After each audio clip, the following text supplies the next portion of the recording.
বন্ধুরা কেমন আছো? আশা করছি সবাই ভালো আছো, আর আমিও ভালো আছি। আর পৌষ পার্বণ মানে হচ্ছে পিঠে পুলি।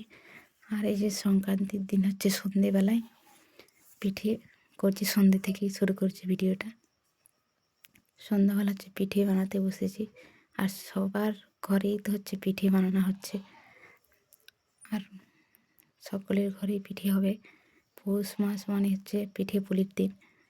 আর হচ্ছে তারপরে যে পরের দিন মানে পরের দিন যে পুজো হয়, মানে খামার পুজো যেটা হয় আর কি, তার পরের দিন সেই সন্ধেবেলা, কালকে তো ভিডিওটা করেছি আর করা হয়নি, সারাদিন তো করিনি, সন্ধেবেলায় করা হয়েছে। তারপরের দিনে যে সকালবেলা যে আমাদের পুজো হবে, মানে খামার পুজো যেগুলো, আমাদের খামারে তো এবারে পুজো হয়নি, মানে ঠাকুর তুলে আনা হয়নি, তাই ঘরে যে পুজোটা হয় সেখানেই হবে।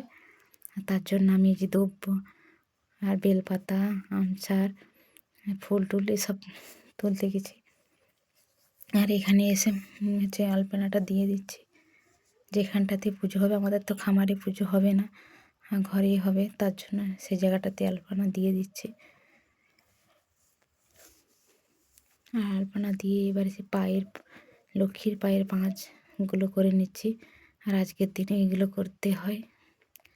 তারপরে বিকেলবেলাতে আবার চলে এলাম, ধান মেলতে দেওয়া হয়েছিল মাঠে, সেখানে হচ্ছে ধানগুলো তুলে নিচ্ছি। মানে জোটো করে একা একাই এইভাবে জোটো করে নিয়ে চাপা দিয়ে বাড়িতে চলে আসবো আর কি।